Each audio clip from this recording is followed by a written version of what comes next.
right. Thank you everyone for joining us today on our webinar on Shadow IT. Today we're going to walk you through how to identify hidden technology costs within your business. Your host today is Josh Holloway from 7th EI Technologies with special guest Brandy Latimer from Better Tracker. All right, welcome. Hi, everybody. Thank you for joining. Brandy, thank you for popping in from Canada and being a part of this. I really appreciate you stopping in so we could talk about hidden IT costs and better tracker. And what better way to track your costs and how to pull in what those hidden costs look like. So before we get started and we do the intro, well, let's look at our agenda today. So we're going to be reviewing what shadow IT looks like, the hidden risks behind it. Um, how you minimize it down within your departments, financial impact, as well as implications on a compliance level and what a practical framework looks like. Brandy, go ahead and tell us a little bit about yourself. Thank you so much for joining. Yeah, so thank you so much for having me, Joshua. As he mentioned, I'm Brandy Latimer. I am from Canada A. A little bit about myself. Sorry, I can't do it straight face anymore.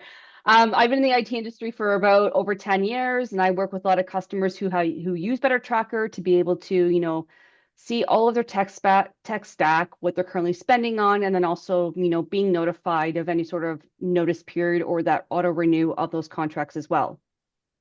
And for everybody else joining in, you guys know who I am. You see me all the time when you pop in on these webinars. So let's go ahead and get started and let's talk about what shadow IT is. And in this perspective, shadow IT is going to be those hidden tools with those hidden costs that your staff has gone in and they use the company card to set up with. So kind of an easy definition is it's any technology your employees use for work that isn't approved, monitored, or managed by IT. So often we find out about somebody went off and got a different license of Adobe, and now they're paying for it from a different card, or they've gotten ChatGPT, but maybe AI is not approved in your guys' business, but somebody's paying for it, or somebody introduced it into the network. Brandy, anything else you want to add on that one? Yeah, that is something I definitely see when customers have conversations internally with the team. It's like, hey, wait a minute, we have like again Adobe, multiple subscriptions. Canva is another big one as well, because Canva Yeah. typically gets used across multiple departments, and they all kind of pay for the subscription. You can also just have one subscription, just have different departments in that subscription as well. So yeah, just a lot of duplication of tools that people don't realize that they're spending until they start to really delve into those charges on a monthly basis. Yeah, and the whole idea behind tracking shadow IT is like as an IT provider, one of the biggest things is as a client will say, "What am I paying for with you?" And we even as an IT provider, we have I don't want to call it shadow IT costs because we're very upfront in what we show, but it's like our services, and then we'll provide you like Office 365 licenses. That's an inherent shadow cost that people just lump into IT because they see our name in the invoice. But actually, it's a separate thing. So if they were ever to stop services with us, they would take that cost with them. And other MSP providers will also provide a different layer or stack of software, and they might bill separately for them. And they really need to break down their invoices so people can see the tools that they're getting and what they're working with.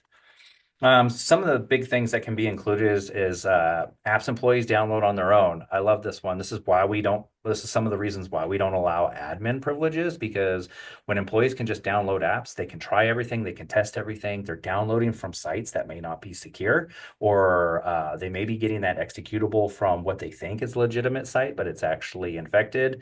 So it's really good to have those conversations where we're discussing what's approved, what's allowed, where do we get it from, and then who's installing it.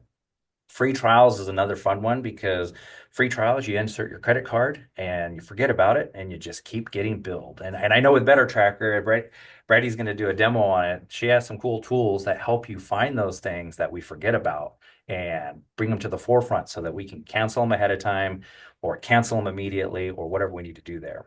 The other big ones are like cloud storage accounts created outside of company policy, Box, Dropbox, OneDrive personal, things like that can end up where your personal company data goes to get exfiltrated out of the company or somebody steals. So we really want to know about these things. And I know IT companies like ourselves, we have tools with the capability of looking for things like this and looking for for ways of capturing those data getting migrated off. But what Better Tracker does, or a system like Better Tracker does, is it's tracking your dollars getting offset. Like, where is those dollars going? Was it meant to be spent on? And it's a pretty cool platform, but we like to use it because it kind of helps us keep track of everything we have going on. The other thing that has hidden IT costs are personal laptops and phones used at work.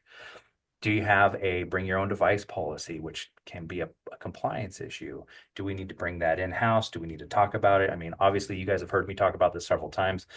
I can understand a cell phone bring your own device, but never a desktop, never a laptop, never a MacBook, whatever you want to call it.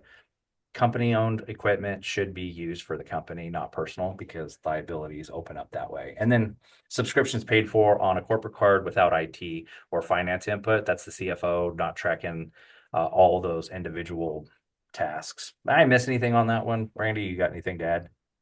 No, those are all really good points because yeah, these do all happen. Especially for like apps that people are downloading and using. Every company has a set of tools. Hey, these are what you're supposed to use, and these are the only things you use. But sometimes people do find something that are like, I want to try this, and then download it and use it. And then they have like the free trial, 7 days, 14 days, and then forget to cancel. And there's now just still paying for it. So these are all great points that we will definitely showcase with Better Tracker as well. I think the other one to add to that, and it's a hot topic right now, is chat, like ChatGPT, Claude, any of those other AIs, because a company may have an approved enterprise account, but somebody decided they wanted to use Claude and they didn't pay for it, and that's a security hole, and that needs to be discussed. Mhm. Um, Kind of like, what does it look like inside the departments? Marketing signs up for an analytical platform. They didn't tell the CFO, but it's a part of their marketing spend. HR adds a recruiting tool on the company card. But again, was it vetted by IT? Was it discussed by IT? The rules and the regulations, how it will be used, how it will be paid, and do we know what the duration of that contract is? Because some people get locked in a 12-month thinking that they just signed up for, like, I can cancel anytime, or 1 month. One big change here to think about is Microsoft. At the beginning of this year, Microsoft pretty much went away from that pay monthly subscription unless you want to pay an inflated rate. But all of their current subscriptions went to an annual, but most people didn't know that unless they were being informed. That's a way of getting locked into the license. And then we as MSP providers, we're trying to explain to the client, like, hey, by the way, your licenses are 12 months. So you think we can cut your bill down. We can't do that until 10 months from now, 8 months from now, what that looks like. Sales experiments is another good one. AI prospecting, which we talked about. And then I love this one. Operations buy is a workflow tool just for this quarter. Usually that conversation is not just for the quarter. It is actually for a year. And worst case scenario, 3 years. Those are the ones that really get you, because operations thinks that they have a short-term license and try before you buy, and they ended up buying it. And it seems small, but it eats at the bottom line. And I think probably, Brandy, you could talk about how much it eats at the bottom line from the different things that you've seen set up. Yeah, because like when I think about when people purchase any sort of software, there's always some sort of terms and conditions. We don't ever read the terms and conditions. So we don't ever see how much time we have to give to cancel. Um, That's a good point. but yeah, because like honestly, if we spent all day reading the terms, we'd never get our work done. I don't know if anybody's ever tried to read the terms and service agreement like No, Microsoft's. Like, no. I think it's 52 pages plus. Yeah, Uh, no. Who's and got that's a time for guess. that? It's huge. Yeah. Hmm. So that's a big point right there, is like, what are your terms of services? Where do you have to give them notifications? I know some are 30, 45, 60, 90 days. Anybody working with AT&T, they're around 120 days. And sometimes I've seen certain companies auto renew you, even if you're outside. They just went ahead and auto renewed you, just assuming you're going to auto renew, and you didn't have that conversation. I had that recently happen to us on one of our tools, and luckily I had a screenshot of what our next date was, so I was able to fight that one and get it turned back. So that was a gnarly one. Just Rogers and because, Canada's kind of the same too, though. yeah, Like they just auto renew that, and I use Better Tracker personally for myself because every 2 years my phone provider gets updated. So like I have to go get a new phone, pay for it, buy a new one, like anything. So yeah, I currently use Better Tracker for myself. yeah, no, absolutely. A couple other things is like unmanaged IT technology. It can also be a security issue, going back to that bring your own device. If you have compliances wrapped around your business, something that is even as simple as like PCI, you can be in violation if you're not tracking the tools or where the data is going, and you don't have written responsibilities and roles for that information. So this is where it kind of gets you in trouble. Some of those hidden risks are unsecured apps and tools, scattered company data. I love this one because people are like, "Where's my data?" Typically we're giving you reports showing you where your data is at. But if somebody was to go out and get like a box or a Dropbox, and we weren't alerting on large data move sets, they could scatter their data across a server, a cloud service, an unknown cloud service. Now you're getting information in places that could get you in trouble. Also allowing like duplicate data, that's always a fun one too, where somebody thinks they have the current version of a form, but because they moved it off onto Dropbox away from the rest of the tools that the company uses on a regular basis, now you have two different disseminating docs, and it's like whose is correct, A or B. Um, then you get the overlapping subscriptions, paying for something twice that you don't need to. And that's where IT comes in, managing that, working with IT to help track where that spend is going, what accounts that you have. We're always working with our clients, slowly kind of wrangling in all these different applications that chew away at your bottom line. I think old saying is like death by a thousand cuts, right? Like $10, $20, it all adds up. Think about Mhm. that $5 Starbucks trip, right? You do that, 30 days, you're at 150 bucks just in Starbucks spending, for a coffee. And then I don't know if anybody's been to Starbucks lately, but $5 is pretty cheap. Usually it's a lot more. Your bottle of water. Yeah, exactly. And then the unmanaged renewals. Again, looking out for those notification dates, looking out for when it actually needs to be renewed, when they need to be notified. Do you have more than enough licenses? Can you scale back? Tracking with a tool like this, you can see that and you can plan. We can scale back. We can save some dollars. If you have to shrink down, it's contracts like this that sometimes continue to eat at your bottom line because you didn't go from 10 to 9 or 30 down to 12 or whatever that looks like. The other problem I think we have with this is most people blame the CFO or put it on the shoulders of the CFO to track this.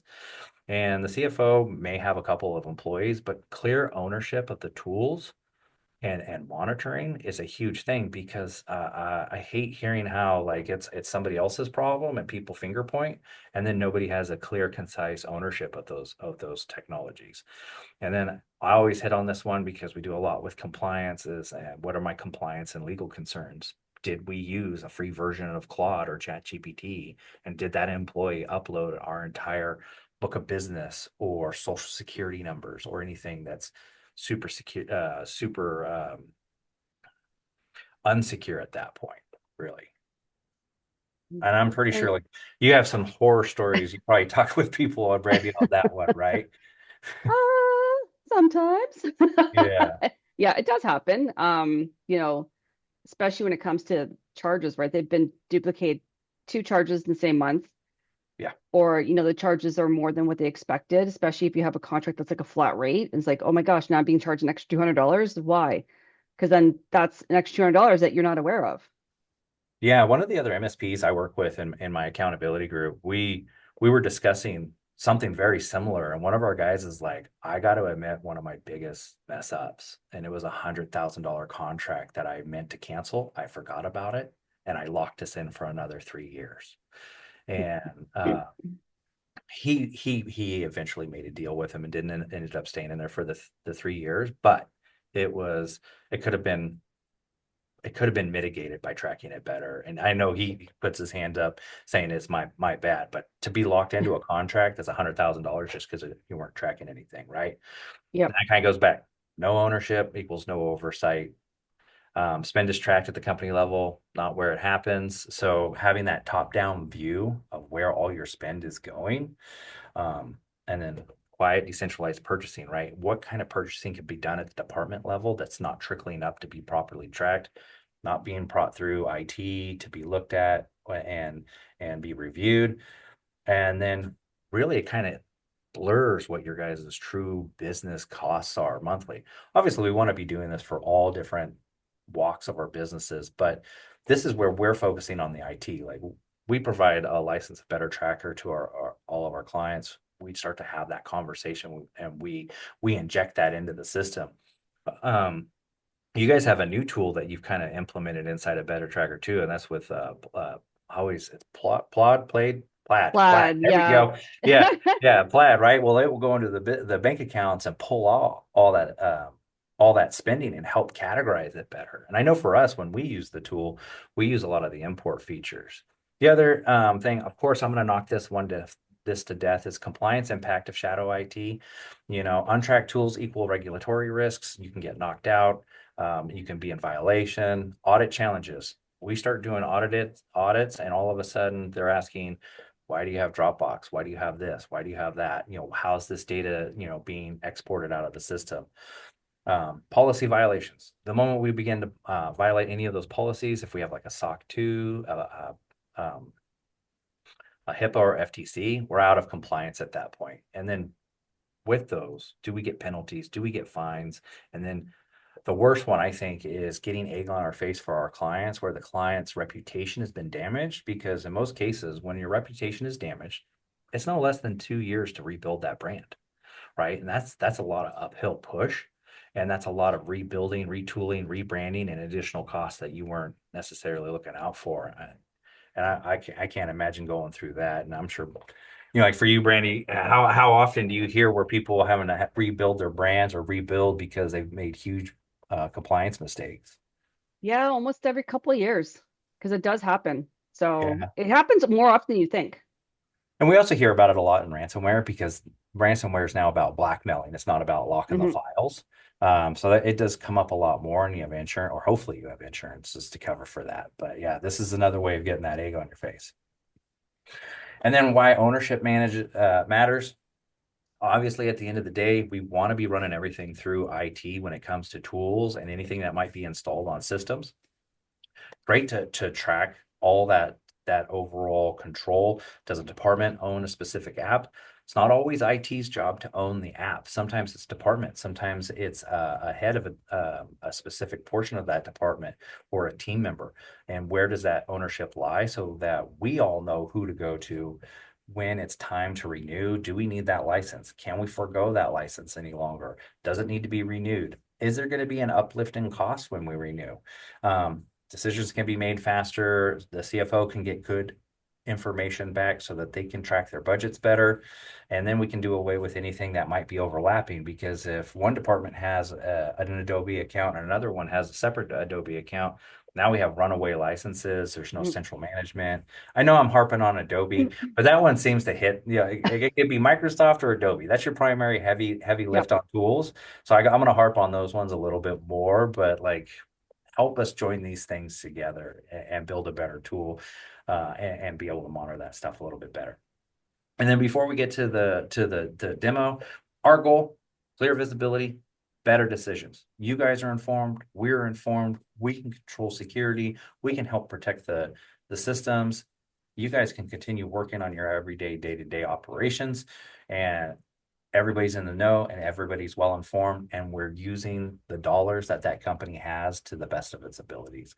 And I don't know, Brandy, we wanted to give you an opportunity to share. I'm going to go ahead and stop sharing now, and I'm going to give you the reins when you're ready. Okay, so perfect. Can you see my screen okay? Not yet, just says Brandy. There we go.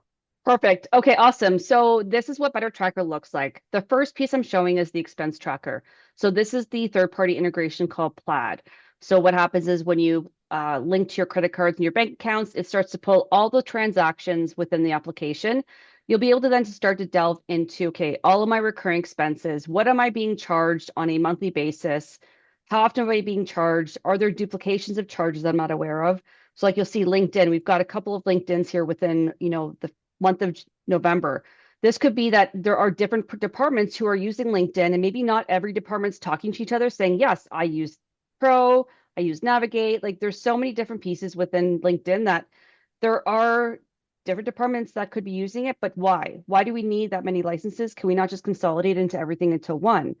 And then two, you'll be able to kind of go into each of the recurring expenses and see how much you're being paid on a monthly basis. So like there's 5 here. That's a kind of a bit of a red flag. This is where you might want to start to evaluate why you have 5 charges with LinkedIn. The transactions too, you'll be able to see all transactions, the one-offs with those recurring expenses. Another perfect way to see exactly where you're spending your money and to what departments, what tools you're currently using. You know, if there's somebody who's maybe used to traveling quite often, you'll be able to link to their credit cards and see what is this person actually spending when it comes to their travel in the business? Do they need to be doing this much travel as well? Or even one-off softwares, Microsoft, like do we, maybe you already have Microsoft with your provider. Well, why are we now spending charges or getting paid charged for Microsoft when, Joshua is the one who looks after it for us? That's when you can start to figure out why it's being charged to your credit card. The next is the contract. So for me, this is the biggest thing because this is where you'll build out your subscriptions of tools you have within your business. You create notifications. So, as Joshua mentioned, there are some providers that either require 30 days, 60, or even 120. You can then set the threshold of when you want to be notified of that notice period. So this here for QuickBooks is we would need to notify QuickBooks on April 18th that we want to cancel with them. You might want to be notified 45 days prior. This way you're now getting proactively notified, hey, QuickBooks contract is coming up in 45 days, because if you happen to miss that cancellation date by a day or two, and it does happen with certain providers where they're like, sorry, you missed it, then you now are in for another year contract, or in some cases, 3 years. And it's especially if it's a tool you no longer want to keep because you have found something that's different and cheaper. Well, now if you forgot to cancel it, now you are paying for 2 subscriptions that you don't need. And then the renewal date too, right? So this is the perfect way to be able to get ahead of the what tools am I using for the remainder of the year? Let's talk about, 2026 and what tools do we currently need? Talking to Joshua, it's like, hey, by the way, we're using this. Do you guys something different that's a little cheaper? Can you take that off our plate? Can you guys look after it for us because we don't want to? This is where, a lot of MSPs will have those conversations with the customers in regards to their tools and just helping them find ways to save money and cost and having your provider do the work for you guys. You guys running your business, that's the most important part. Let Joshua take care of everything for you guys. Yeah, The and three, yeah, go ahead. I actually wanted to add something to you before you moved away from that Oh, and yeah. the 365. We set this up for our clients and we use the import tool. So we'll import everything from our system that we're currently tracking and taking care of. Or we'll help our clients import that data. And having the import tool is amazing because nobody wants to hand jam this information, but once it's in there, you're good. And that Mhm. import tool is amazing. We'll actually import our charges and costs in there as well so that they get a full view of IT. So it's not just the softwares, it's the services. Like we're tracking our services in there, we're tracking backup services, you name it, it gets put into this, and they can truly see overall spend. I just Yeah. wanted to hit on that import capabilities because I know some people are like, I don't want to hand jam this in. No, we'll help you import it. We'll get it in there for you. The people who we've worked with to get access to it, they love it because it's already there for them. Yeah, and the nice thing with the import side is you can actually use your own Excel. So if you already have your own Excel with the information and it already has its own headers, it's perfect and easy to use as well. We've also are building up some AI, which is kind of cool. So again, you can take like an invoice and upload that, and then it starts to look for the details and then puts it in the contract review. So this way you can make those changes and updates before you actually approve it to your main dashboard. The other cool thing we have is called 365 Scout. So this is linked to your Microsoft Azure. So this is where, Joshua would set this up for you guys. You'd be able then to see, okay, what tools are my staff using when it comes to their single sign-on? So I always say go based on users because you're going to be able to see who the biggest culprit are, or maybe in our world, the wall of shame. So you'll be able to see, okay, so we've got 7 users who are using Adobe. Well, we've just been charged 3 times with Adobe. Who are these people who are using it? You can then click on view details and then see all those users are using it. And that's when you can reach out to them and say, hey, by the way, so I noticed you guys are using Adobe. Do you have a current contract with them? What are you guys paying for it? And that's when you can try to consolidate all these 7 users to one subscription for one price as opposed to 3 different types of subscriptions. Again, that's going to get rid of two subscriptions and bring down your cost as well. In the words of one customer, they're not looking to use this to replace their jobs. they're looking to use this tool to be able to bring in revenue so that way they get bonuses or, raises at the end of the year. Yeah, and it's also good seeing this too, because going back to Adobe, we'll beat them up a little bit more. Like one account for the same license might be like $35. Another account may be $45. And then, Mhm. another, and that's per license just because of the time in which they signed up for it and they get locked into that pricing. So that's the other thing to keep an eye out on too, because I hate seeing that. Like I have an account with Adobe and it started out at 65 and then they're like, hey, here's the deal at 35, you get it for a year.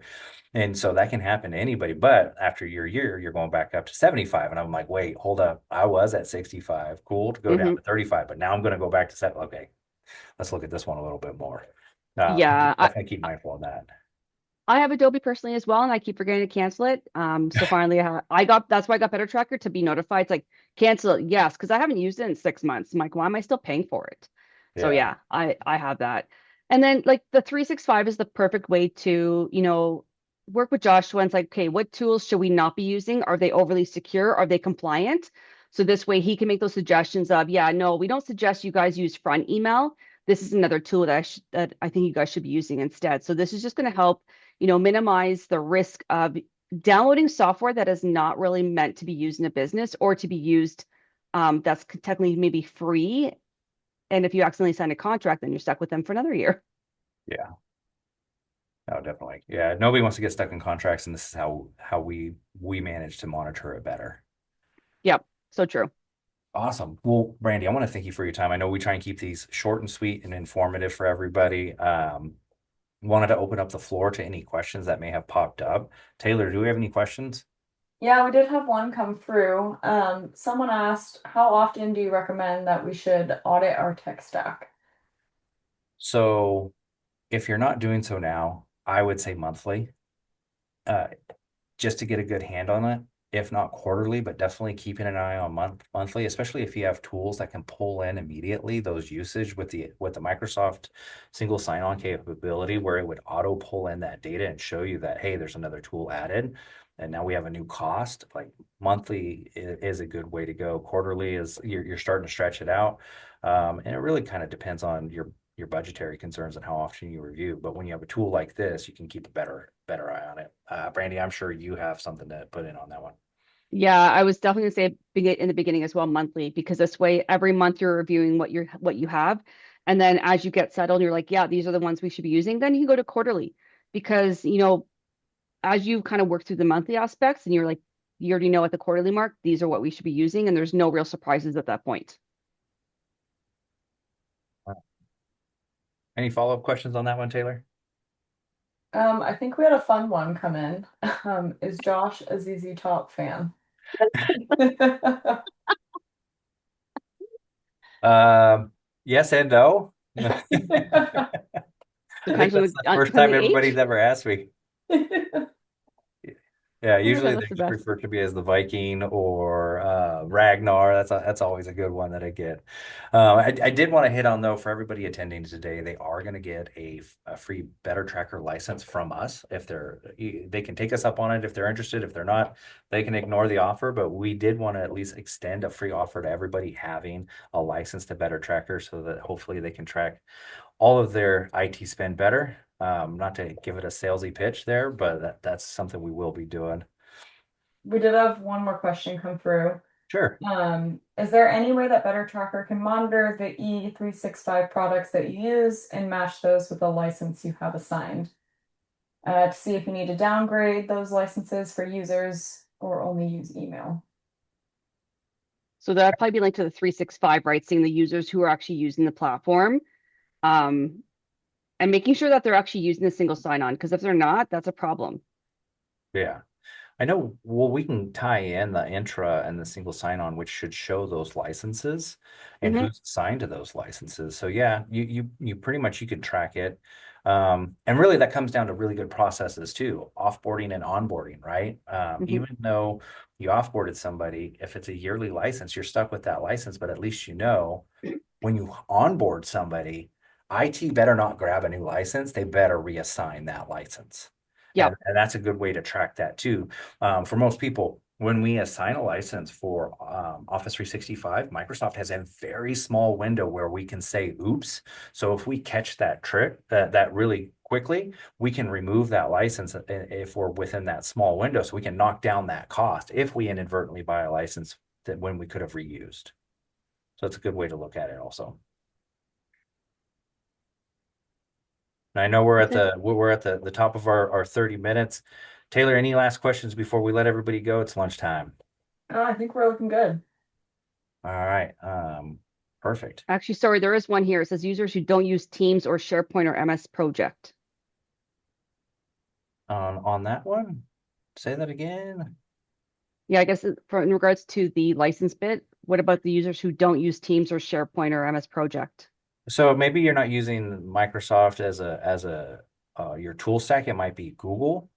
That Uh, piece is coming next. Google's coming next for the 365 Scout. yeah, I was just about to ask you on that one if they're going Yeah, to open it up to the Google single sign-on portion of it. So that's yeah. great. Yeah, that's That's awesome. coming, I believe, in December. Very soon. Yeah, so coming soon for those Google users, but if you want to move over to Office 365, happy to talk to you about it. I mean, we work with people with Google as well, but we typically like to see that Microsoft 365 portion. On that, everybody, Brandy, thank you so much for joining me today and giving me a little bit of your time and sharing Better Tracker Tool. Everybody else for attending, thank you so much for your time. Always appreciate you attending, and hopefully you'll get some good information from this and try out Better Tracker and try out our tools. Thank you again, Thanks, everybody. Joshua. Have a good one. Bye. Bye.